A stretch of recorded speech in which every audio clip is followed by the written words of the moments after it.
What's going on, guys? In this video, I want to talk about how to identify a trend, because I feel a lot of what's going on lately with a lot of futures traders, especially traders who are trading the NASDAQ, are not really liking the price action. Now, I'm not going to sit here and say that the price action is great. It's a little slower, but it's not horrible, okay?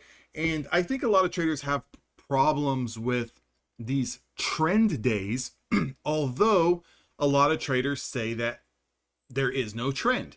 Now, first things first, we're trading at all-time highs, okay? So price discovery is going to be a little bit naturally slower in terms of you're not going to see a 500-point move at all-time highs. It's just not going to happen, right? So when you start to look at things and you slow down for a second, there was a very clear trend today. And there was a very clear trend for about 2.5, 3 hours off the market open.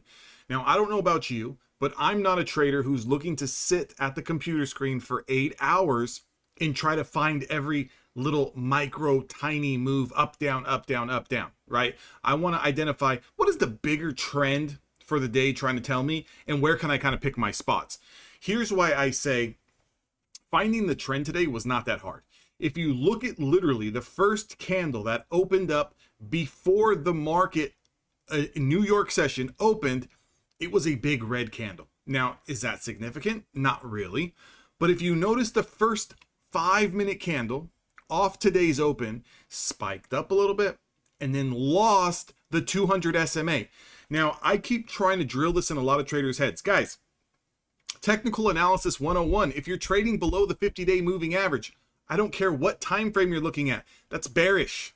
It's bearish. If you're trading below the 50-day moving average, you sure as shit should not be trying to go long.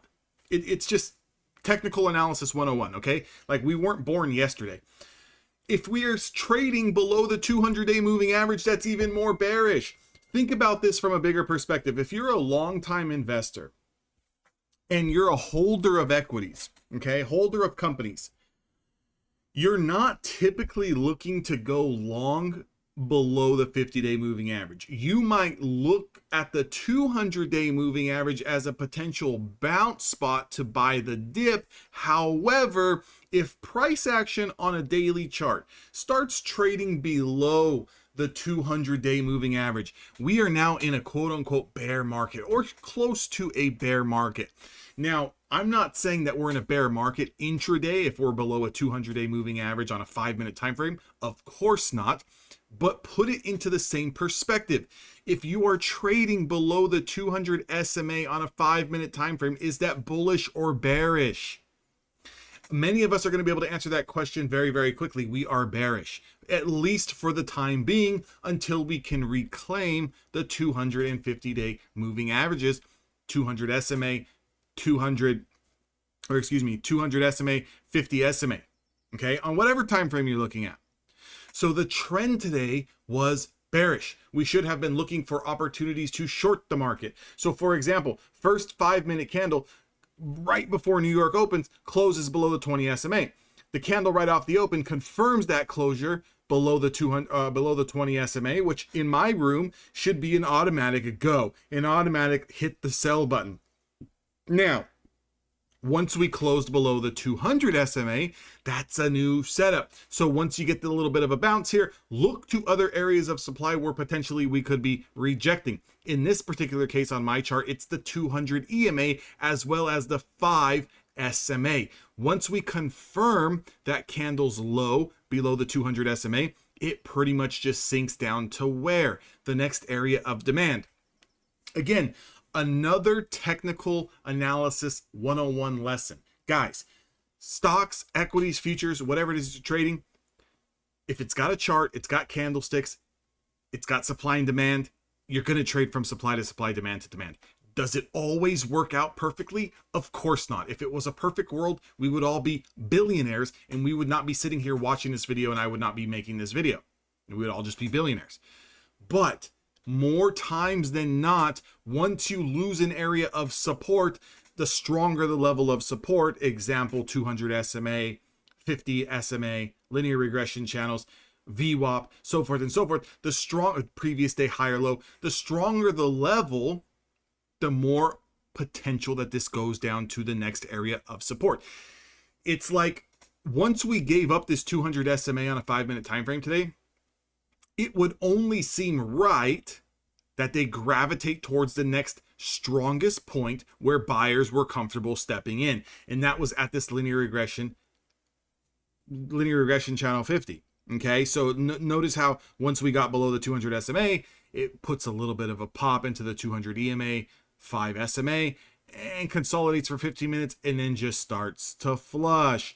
So again, many traders are saying to themselves right now, there's no trend. The market is slow. The market is choppy. There's no volume. However, you, my friend, are just being extremely impatient and you are not adapting to what is going on in the markets. Now, what that means is you have gotten so spoiled with fast, quick price action to where getting in short here is very scary and it's very confusing because you want to get in short and you're expecting the next candle to go down 20, 30, 40, 50, 60, 70 points.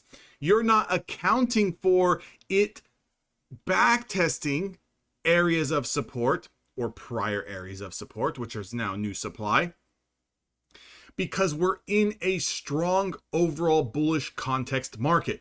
Now, if the market on a higher time frame, on the daily time frame, if we were trading below the 50-day moving average, trading below the 200-day moving average, then you can expect some of those big washouts, okay? Big washouts every time you pull back.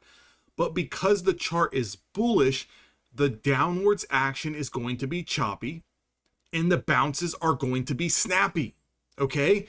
So what you need to do in a time like this is size down, give yourself a larger stop loss on these shorts. If you're going to short, if the trend is showing you short intraday, give yourself a little bit of a wider stop, give yourself a smaller take profit. Yes, I know, going negative risk reward. Ooh, scary, scary.